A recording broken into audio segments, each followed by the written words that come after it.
अस्सलाम वालेकुम। जानकारी हब पर आपका खुशामदीद। आज की वीडियो में हम स्टार्ट करेंगे लेबॉर्ट्री मैनेजमेंट सिस्टम का दोबारा से सीरीज़। पहले हम स्टार्ट करेंगे नॉर्मल से, फिर बाद में हम इसको थोड़ा सा एक्सपर्ट मूड में लेके जाएंगे। सबसे पहले हम स्टार्ट करेंगे कि हम टेबल किस तरह बनाएंगे, फॉर्म्स किस तरह बनाएंगे, क्वेरीज किस तरह बनाएंगे और रिपोर्ट्स किस तरह बनेगी। बाकी इसमें फिर बटन सर्च वगैरह वगैरह ये सारा कुछ हो के फिर हम नेक्स्ट लेवल पे जाएंगे, ताकि उसको हम प्रोटेक्ट करें कि कोई भी यूज़र उसको यूज़ ना करे। हर यूज़र को हम अपना अपना एक रोल देंगे, इसको अपने अपने इख्तियारात देंगे कि कौन सा यूज़र क्या चीज़ इसके अंदर इस्तेमाल कर सकता है, क्या नहीं कर सकता। उसके बाद हम इसके अंदर ये प्रोटेक्शन लगाएंगे कि कोई अगर इसको कॉपी कर ले अपने कंप्यूटर में लेके और इसके कंप्यूटर में काम ना करे। ठीक है, तो ये सारी चीज़ें हम इसके साथ सेट करेंगे।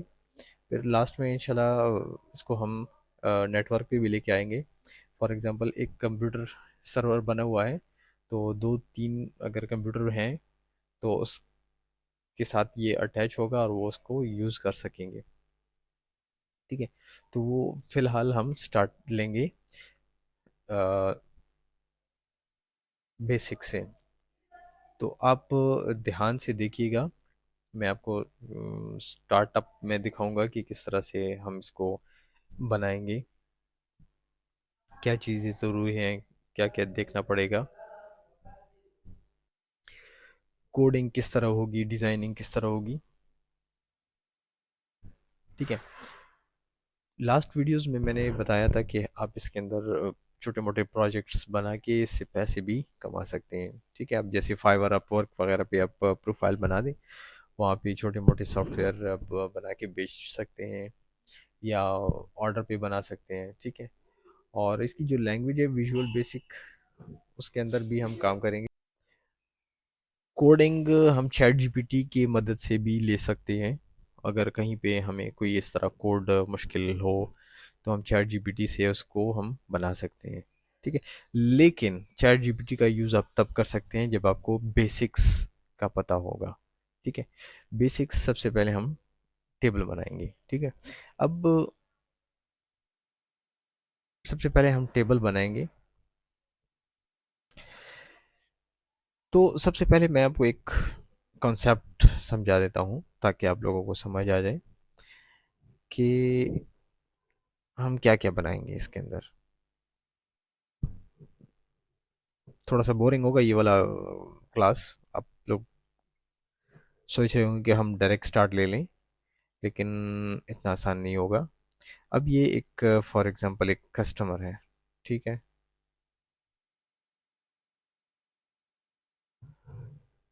ये जी लेबॉर्ट्री आता है।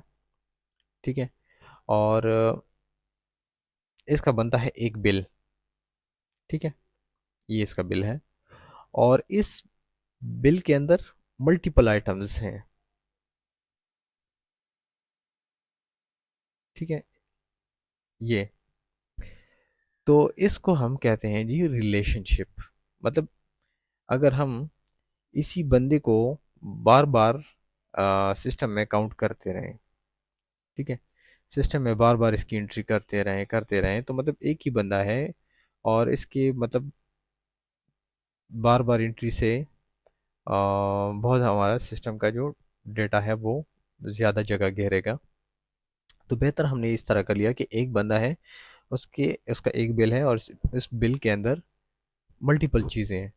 ठीक है, फिर इस तरह ये बंदा फिर से आता है, दूसरा बिल बनता है और इसकी फिर मल्टीपल आइटम्स उसके अंदर फिर से आ जाती हैं उसके बिल के अंदर।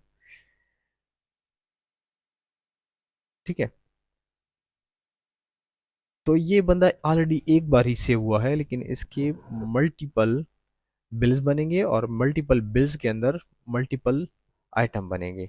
ठीक है, तो इसे हम कहते हैं रिलेशनशिप। ठीक है, ठीक है, तो इस रिलेशनशिप को अगर हम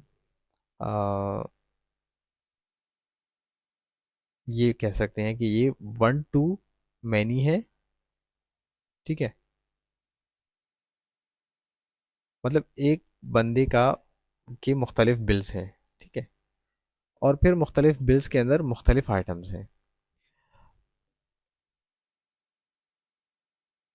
ये बात आपको समझ नहीं आ रही होगी, नेक्स्ट जब हम इस पे प्रैक्टिकल करेंगे तो आपको समझ आएगी।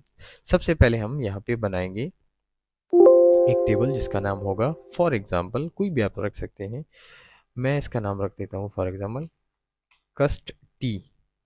कस्ट टी का मतलब है कस्टमर टेबल, ठीक है। एक दूसरा भी बनाऊंगा जिसका नाम होगा लैब नेम टी। इसके अंदर हमारी लेबोरेटरी का नाम होगा, ठीक है। फिलहाल मैं नाम दे रहा हूँ, बाद में इसके अंदर हम काम करेंगे, ठीक है। इस टेबल को हम बनाएंगे यहाँ पे डी टी। इसके अंदर डिटेल्स होंगी, एक कस्टमर के जितने बिल्स होंगे वो आ, अच्छा, एक और बनाता हूँ यहाँ पे बिल टी, ठीक है। यहाँ पे डी ई टी को मैं कर देता हूँ टी ई टी। अब हम लिबर्टी के ऊपर काम कर रहे हैं तो लिबर्टी के हिसाब से नाम देंगे ताकि कंफ्यूजन बाद में ना हो, ठीक है। एक बिल हमने बना लिया, सॉरी, एक और टेबल भी बनाएंगे।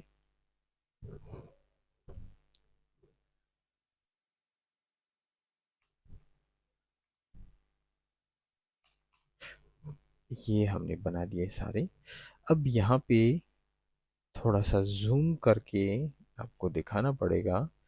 यहाँ पे ये वाला देख रहे हैं, इसके अंदर कस्टमर के नाम, फ़ोन नंबर वगैरह वगैरह ये सारी चीज़ें होंगी, ठीक है। उसका पर्सनल डेटा होगा। नेक्स्ट के अंदर होगा हमारा बिल टी। इस कस्टमर का फॉर एग्जांपल आज आया है और इसने 2 टेस्ट कराने हैं, तो एक बिल बनेगा, उस बिल के अंदर डेट होगा, ठीक है, आज का डेट होगा, और जब इसकी रिपोर्टिंग हुई उस दिन का डेट होगा, और अमाउंट होगी कि कितनी अमाउंट है, ठीक है। फिर नेक्स्ट जो है टी ई टी जो हमने लिखा हुआ है, या खैर हम इसको टेस्ट टी रख देते हैं, तो इसके अंदर जो बिल के अंदर टेस्ट 2 लिखे होंगे, वो उनकी जो डिटेल होगी टेस्टों की वो इसके अंदर होगी, ठीक है। और टेस्ट लिस्ट से डिटेल हम उठाएंगे और टेस्ट के अंदर डालेंगे। टेस्ट लिस्ट के अंदर सारे टेस्ट होंगे, जिस लेबॉर्ट्री के अंदर जितने भी टेस्ट परफॉर्म होंगे वो सारा लिस्ट होगा। उसके अंदर उसकी कीमत होगी, उसका तरीक़ेकार होगा, सब कुछ होगा, ठीक है। लैब नेम टी के अंदर होगा हमारे लैब का नेम और इसके अंदर लोगो वगैरह, ठीक है। तो सबसे पहले हम स्टार्टअप लेंगे यहाँ से कस्टमर टेबल से। तो यहाँ पे जो हमारे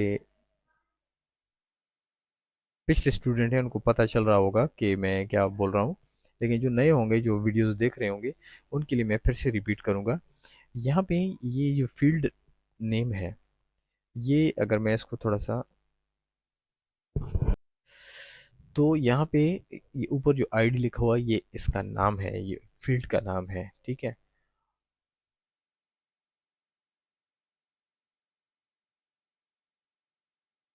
तो यहाँ पे अगर देखा जाए आईडी लिखा हुआ है तो आईडी को हम चेंज करेंगे, यहाँ पे हम नाम देंगे CUST ID, ठीक है। ये हमने लिख दिया कस्टमर आईडी। एक कस्टमर है या हम लिखते हैं PTID, पेशेंट आईडी, ठीक है। हमने आगे लिखा हुआ है जी ऑटो नंबर। ऑटो नंबर के ऑटोमेटिकली ये एक के बाद 2 3 4 5 6 7 8 9 10 इस तरह ये चलते रहेंगे, तो ये ऑटो नंबर हो गया, ठीक है। यहाँ पे अगर हम क्लिक करते हैं तो हमें मुख्तलिफ चीज़ें मिलती हैं, जैसे शॉर्ट टेक्स्ट है, लॉन्ग टेक्स्ट है, वगैरह वगैरह। तो आप इसके अंदर कोई भी चीज़ सेलेक्ट कर सकते हैं अपने हिसाब से। यहाँ पे हम लिखेंगे जी पीटी नेम। यहाँ पे आपने जस्ट नेम नहीं लिखना। जस्ट अगर आप नेम लिखते हैं, जैसे मैं लिखता हूँ नेम, तो यहाँ पे आ जाता है कि सिस्टम के अंदर ये कहीं ना कहीं रिजर्व है, और अब जब आप सिर्फ नेम लिखेंगे तो आपको मुश्किलात का सामना होगा। तो हम लिखेंगे पीटी नेम। ठीक है। तो अगर आप स्पेस देते हैं फिर भी मसले क्रिएट होंगे, तो बेहतर है कि आप स्पेस ना दें, जस्ट डायरेक्ट लिखें पीटी नेम, तो आपको पता चल जाएगा पेशेंट नेम है। अब इसके सामने देखें ऑटोमेटिकली आ गया है शॉर्ट टेक्स्ट। शॉर्ट टेक्स्ट का मतलब है कि आप इसके अंदर कितने वर्ड लिख सकते हैं, यहाँ पे नीचे देख सकते हैं कि 255 वर्ड्स लिख सकते हैं इसके अंदर। ठीक है, ये नीचे आपको जो जनरल में दिख रहे हैं, ठीक है, ये भी हम नेक्स्ट जब इसकी बारी आएगी तो आपको साथ साथ मैं पढ़ाता जाऊंगा। अगर मैं इस पे टाइम ज़ाया करूँ तो काफ़ी टाइम ज़ाया होगा। तो नेक्स्ट जितनी भी आप वीडियोस देखेंगे उसमें कहीं ना कहीं इसका जिक्र भी होगा। तो 255 वर्ड्स हमारे लिए काफ़ी है, किसी का नाम 255 वर्ड्स से ज़्यादा नहीं होगा। ठीक है, अब यहाँ पे हम इसके लिख सकते हैं रिलेटिव नेम। अब फॉर एग्जांपल कोई पेशेंट है, उसका कोई रिलेटिव भी आ जाता है, तो उसका नाम भी लिखते हैं PH1। फ़ोन नंबर हम यहाँ पे लिखेंगे, तो यहाँ पे हम लिख सकते हैं जी नंबर। ठीक है। अब नंबर अगर हम यहाँ पे करते हैं, ये हमने किया सेव। फॉर एग्जांपल मैं पाकिस्तान में हूँ, तो ये मैंने नंबर लिख लिया। ठीक है, अब इसका ज़ीरो मिट गया है। ठीक है, तो नो टेंशन, ज़ीरो की टेंशन नहीं है। ठीक है, +92 भी आप से लिख सकते हैं इस तरह से। अब नंबर की खसूसियात क्या है, हम यहाँ पे टेक्स्ट भी तो लिख सकते थे, तो यहाँ पे हम शॉर्ट टेक्स्ट भी कर सकते हैं। ठीक है, ये मैंने कर दिया जी सेव। यहाँ पे मैं आ गया 0333 वगैरह वगैरह जो नंबर है मैंने लिख दिया। ठीक है, अब यहाँ पे एक गड़बड़ क्या होगी, गड़बड़ ये होगी कि अगर मैं 0333 के साथ ABC भी लिखूं तो भी लिख सकते हैं, लेकिन अगर हम यहाँ पे नंबर लिखते हैं, ठीक है, तो नंबर के अंदर आप सिर्फ नंबर ही लिख पाओगे। ठीक है, अब जैसे मिसाल के तौर पे मैं यहाँ पे ABC तो लिख रहा हूँ, लेकिन ये मुझे एरर देगा कि आप ये नहीं लिख सकते, तो यहाँ पे नंबर ही ठीक रहेगा। ठीक है, एहतियात के लिए आप फ़ोन नंबर दो भी लिख सकते हैं, मैं फ़िलहाल एक ही फ़ोन नंबर लिख रहा हूँ यहाँ पे। नेक्स्ट हम यहाँ पे CNIC एंड यहाँ पे हम लिख सकते हैं पासपोर्ट नंबर। ठीक है, तो यहाँ पे टेक्स्ट नहीं है, नंबर्स हैं दोनों। एड्रेस हम लिख सकते हैं शॉर्ट टेक्स्ट में। कहने का मतलब ये है कि नंबर के अंदर आप सिर्फ नंबर ही लिख सकते हैं, और शॉर्ट टेक्स्ट के अंदर आप कुछ भी लिख सकते हैं। ठीक है, मेरे हिसाब से कस्टमर का यहाँ तक डेटा कंप्लीट है। ठीक है, अगर मैं इसको रन करके दिखा दूँ तो यहाँ पे आप देख सकते हैं कि पेशेंट नेम वगैरह वगैरह वगैरह यहाँ पे है। अच्छा, एक चीज़ यहाँ पे हमने एक और ऐड करनी है, बल्कि एक नहीं दो चीज़ें जो मैं भूल गया था।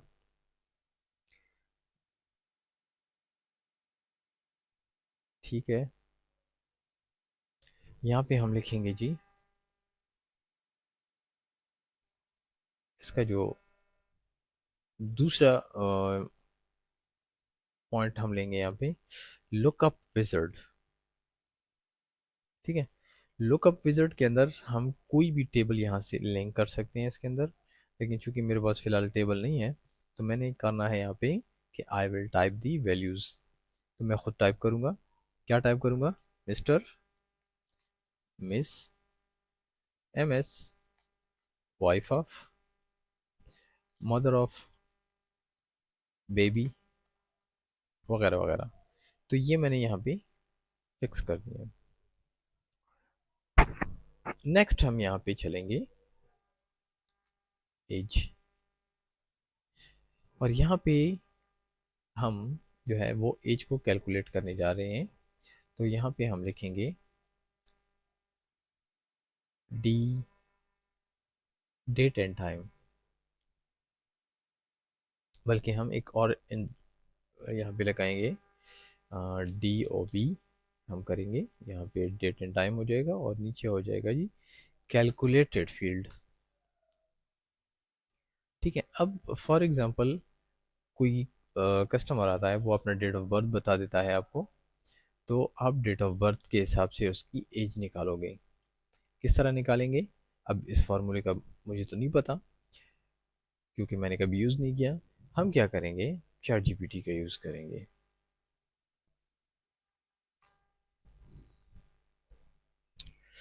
यहाँ पे चैट जीपीटी मैंने ओपन किया, इसको मैं यहाँ पे लिख रहा हूँ। In calculated field I have DOB field. I want calculate the age in years, months and days.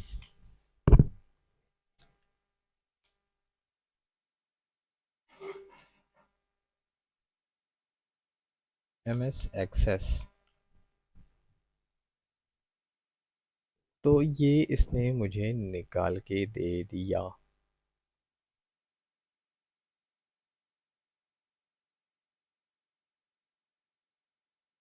ठीक है, ये मैं यहाँ से कॉपी कर लूँगा कोड। ठीक है, ये कोड है ऑलरेडी इस तरह से। यहाँ पे मैं जाऊँगा और पेस्ट करूँगा कंट्रोल वी के साथ, ओके करूँगा। और यहाँ पे क्या आ रहा है कि invalid dot and operator in parenthesis, तो यहाँ पे कुछ गड़बड़ है।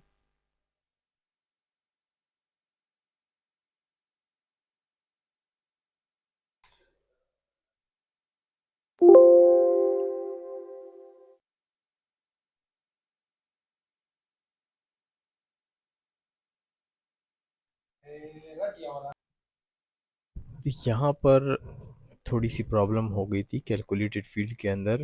एज जो है वो कैलकुलेट फार्मूला काम नहीं कर रहा था। उसके लिए फिर हमने एक क्वेरी बना दी है, तो क्वेरी के अंदर वो फार्मूला काम कर गया। ये रहा। अब फॉर एग्जांपल मैं यहाँ पे कोई भी डेट ऑफ बर्थ डालूँगा, जैसे 5/3/2005। ठीक है, तो ये देखिए 19 साल 6 महीने और 11 दिन, ये इस तरह कुछ निकल के आ गया।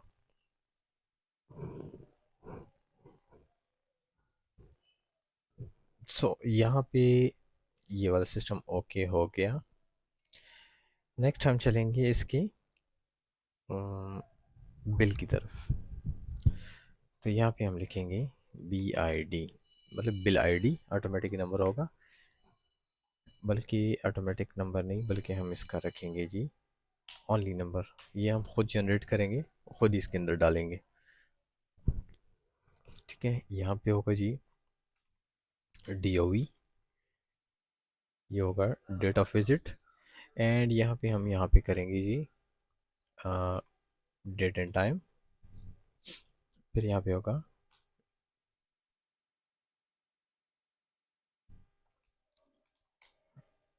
Date of reporting. यहाँ पे होगा जी टोटल अमाउंट। यहाँ पे होगा जी हमारा नंबर। यहाँ पे होगा जी डिस्काउंट नंबर होगा, बैलेंस भी नंबर होगा। ठीक हो गया जी। अब यहाँ पे एक और चीज़ हम ऐड करेंगे लिंक करने के लिए। अब इस कस्टमर टेबल के साथ वो वाला जो बिल है वो किस तरह लिंक होगा, कि हम ये PTID यहाँ पे एंटर करेंगे, और ये होगा ये नंबर। ये जब आपस में लिंक होंगे तभी हमें पता चलेगा कि ये बिल इस कस्टमर का है। मतलब ये 1 अगर यहाँ पे है तो हमें पता चल जाएगा कि ये 1 नंबर इसी कस्टमर का है, अगर 3 है 3 के साथ कनेक्ट होगा। ठीक है जी। अब कस्टमर को हमने बिल के अंदर डाल दिया, लेकिन ये बिल नंबर जो है हम फिर टेस्ट टी के अंदर डालेंगे, या हम यहाँ पे टेस्ट टी का नाम थोड़ा और भी चेंज कर देंगे, all tests test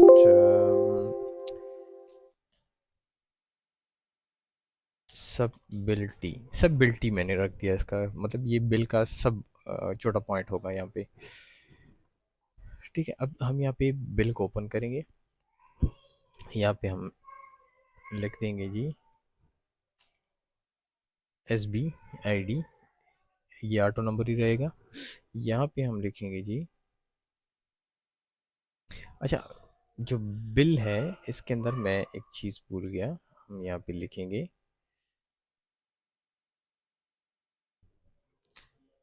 test name, यहाँ पे हम लिखेंगे शॉर्ट टेक्स्ट, और इससे ऊपर एक और चीज़ ऐड करेंगे हम, टेस्ट ID, और यहाँ पे हम लिखेंगे नंबर।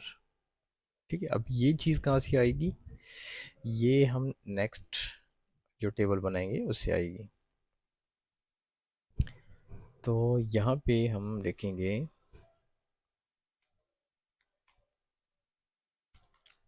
ID, नंबर होगा, टेस्ट नेम होगा, शॉर्ट टेक्स्ट होगा, फिर उस टेस्ट का होगा रिज़ल्ट, ये होगा जी नंबर, बल्कि ये हम कर देंगे टेक्स्ट क्योंकि इसके अंदर पॉइंट्स वगैरह पर काम नहीं करेंगे।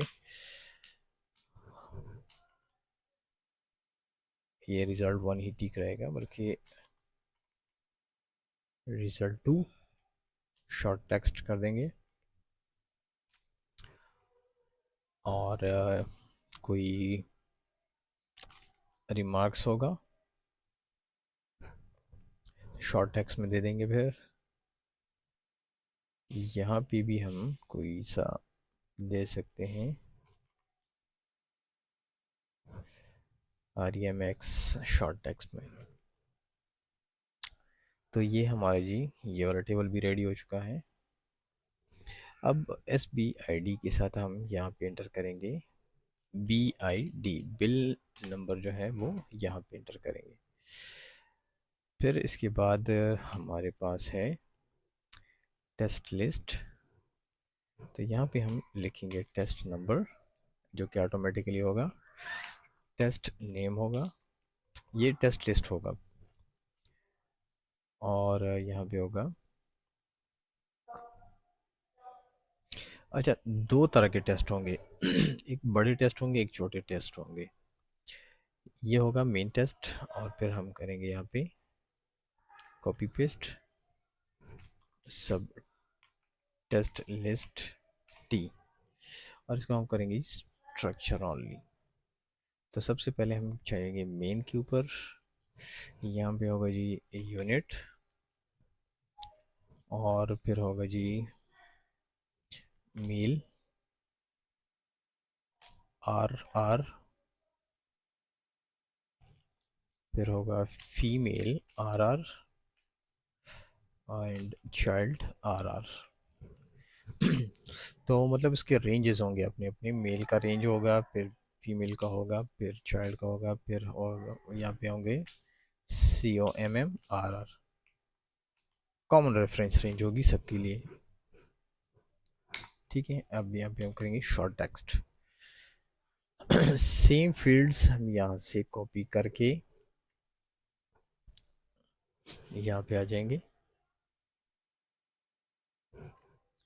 और यहाँ पे हम करेंगे टेस्ट नंबर के बाद हम यहाँ पे करेंगे टेस्ट नंबर, ये होगा नंबर। तो यहाँ तक हमारी चीज़ें हो चुकी हैं कंप्लीट, जितने हमारे ज़रूरी टेबल्स थे ये मैंने कर लिए कंप्लीट। नेक्स्ट वीडियो तक वेट करें।